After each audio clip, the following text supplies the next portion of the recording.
Hello friends, मैं हूं अजीज। आप देख रहे हैं मूवी स्टॉक चैनल, जिस पर आज मैं बात करने वाला हूं मूवीज अपडेट की एक नई लहर के बारे में, जिसे अब मैं इस चैनल पर इसी पेज के साथ काफी ज्यादा कंटिन्यू रखते हुए कोशिश करूंगा कि हफ्ते में ज्यादा से ज्यादा अपडेट बना करके आपको दे दूं। हालांकि एक्टर स्ट्राइक के चलते वो कहते हैं ना, थोड़ी मंदी पड़ी है मार्केट में, लेकिन फिर भी अपडेट निकाल करके काफी छोटी सी वीडियो बना करके जल्दी से जल्दी देने की कोशिश करूंगा, जिसमें इस बार भी काफी इंटरेस्टिंग अपडेट निकल कर आई है। इसलिए अब आपके टाइम को बिल्कुल भी ना वेस्ट करते हुए सीधे बढ़ते हैं उन सारी की सारी अपडेट्स पर, जिससे पहले वो कहते हैं ना, हर बार की तरह बनती है मेरी छोटी मोटी सी रिक्वेस्ट, जो की है इस चैनल को सब्सक्राइब, वीडियो को लाइक और शेयर करने की।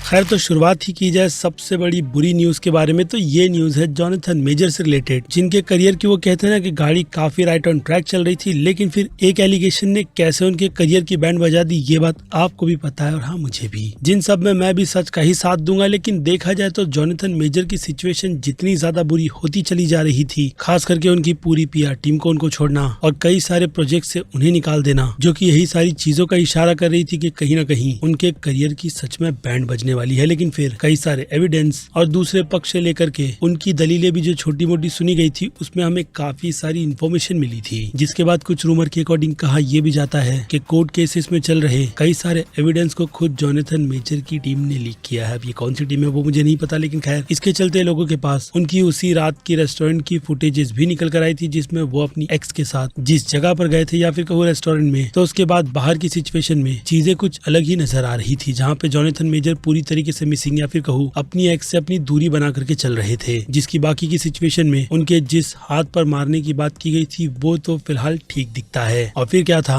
इन सब के बाद लोगों ने जोनाथन मेजर का सपोर्ट करना शुरू कर दिया, जिससे कि कहीं ना कहीं यही लग रहा था कि ये सारी की सारी एलिगेशन कोर्ट की सुनवाई में पूरी तरीके से जोनाथन मेजर की तरफ ही आएगी। लेकिन हुआ उल्टा, जिसके चलते अब जोनाथन मेजर की सिचुएशन यानी कि उनके कोर्ट के केस का ट्रायल 29 नवंबर को चलाया जाएगा। यानी जजेस को यहाँ पर किसी न किसी चीजों को लेकर के गड़बड़ी नजर आ रही है, जिसकी अब वो ट्रायल में ढंग से इन्वेस्टिगेशन करके पता लगाने की कोशिश करेंगे कि इन सब के पीछे गलती है किसकी। जिसकी अब कुछ डिमांड्स की बात की जाए तो डिमांड वही है कि ये सारी की सारी जो कन्वर्सेशन कोर्ट में होगी, उसकी एक भी बात लीक नहीं होनी चाहिए, और न ही जॉनी डेप की तरह उन्हें कोर्ट में किसी भी तरीके का कैमरा या फिर रिकॉर्डिंग चाहिए। जिस बात को एग्री करते हुए फिलहाल तो जैसे कि मैंने कहा, उनके केस को 29 नवंबर के दिन कोर्ट में ट्रायल पर चलाया जाएगा। यानी कि उनके करियर को लेकर के अब भी खतरा बना हुआ है, जिसमें ये एक बहुत ही बड़ी बुरी अपडेट है, क्योंकि ऑब्वियसली लोकी के सीजन 2 में उनकी काफी अमेजिंग परफॉर्मेंस इस बात को याद दिलाती है कि वो अपने रोल में कितने ज्यादा अच्छे थे, खास करके एमसीयू के नेक्स्ट बिग बैड बड़ी के रोल में, जिनसे अब बढ़ते हुए उन्हीं के कैरेक्टर की बात की जाए तो एमसीयू की तरफ से इतना ज्यादा ओवर कॉन्फिडेंट जो कैंग के कैरेक्टर को लेकर के लगाया गया था, हाँ, यही सोचते हुए कि क्वांटम मेनिया फिल्म में कैंग का अपीयरेंस फैंस को इतना ज्यादा पागल करेगा कि ये फिल्म पहली बार एंटमैन की फ्रेंचाइजी में बिलियन तो टच करेगी ही। लेकिन हुआ उसका उल्टा,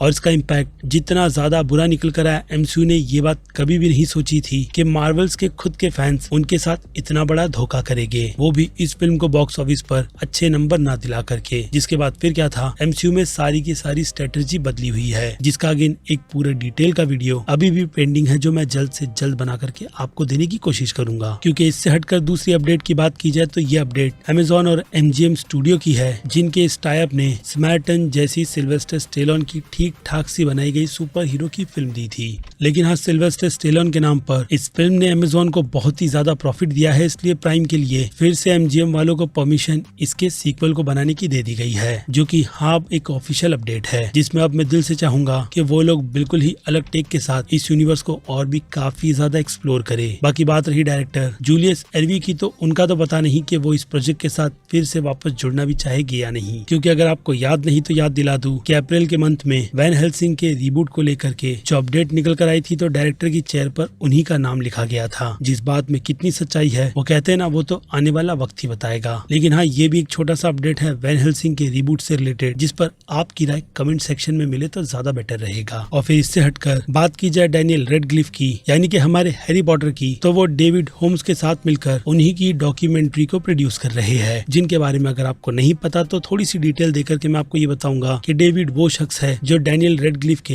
हैरी पॉटर के यूनिवर्स के स्टंट डबल माने जाते थे, जिनकी एक ट्रेजेडी के चलते वो अब अपने उस पैशन को फॉलो नहीं कर सकते, क्योंकि वो हैरी पॉटर के सेट पर स्टंट करने के दौरान पैरालाइज्ड हो गए थे। जिस कहानी को 15 नवंबर के दिन HBO पर रिलीज किया जाएगा या फिर कह लो HBO मैक्स पर, क्योंकि कंटेंट उन्हीं का है, जिसका official title David Holmes the boys who live रखा गया है। और फिर एक छोटी सी मजेदार किस्से की बात की जाए तो जेन क्लूडी वैंडम को लेकर के उन्हीं की तरफ से ये अपडेट दिया गया है कि विन डीजल उन्हें फास्ट एंड फ्यूरियस की फ्रेंचाइजी में बिल्कुल भी लेने में इंटरेस्टेड नहीं है। जो बात उन्होंने टेलीग्राफ वालों को क्यों और किस लिए बताई वो तो मुझे नहीं पता, लेकिन खैर विन डीजल उन्हें फास्ट एंड फ्यूरियस के यूनिवर्स में नहीं चाहते, ये उनकी खुद की अपडेट है। और फिर सेकंड लास्ट अपडेट में बात की जाए एक्टर स्ट्राइक की, तो इसे लेकर के अभी भी मीटिंग ही चल रही है, जिस पर वैरायटी वालों का ये भी कहना है कि किसी स्टूडियोज ने एक्टर्स को उस मीटिंग में सीधे सीधे ये धमकी दी है कि अगर सारे वो जो टीवी वाले एक्टर्स है उनके रनिंग शो में बिल्कुल भी रिटर्न नहीं करेंगे तो वो लोग सीधे शोज को ही कैंसिल कर देंगे। जिस बात को बता करके ऑब्वियसली एक्टर स्ट्राइक लोगों का सपोर्ट चाहती है, क्योंकि अब इस पर मीटिंग यानी कि टेबल पर नेगोशिएशन रिव्यू के लिए चला गया है, जिस पर वो लोग जल्द ही बैठ करके वो कहते हैं ना प्रोड्यूसर्स को काउंटर करेंगे,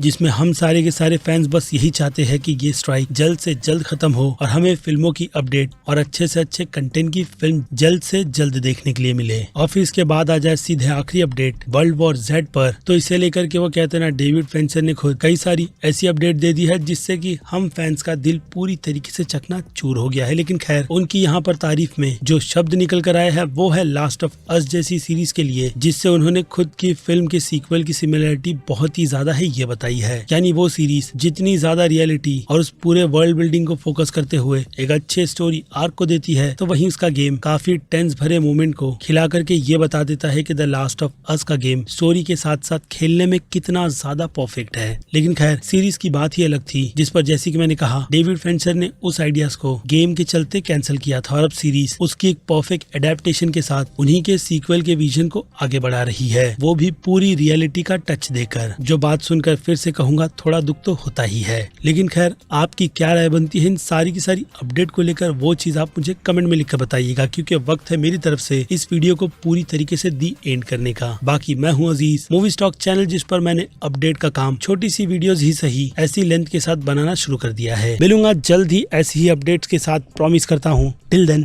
बाय।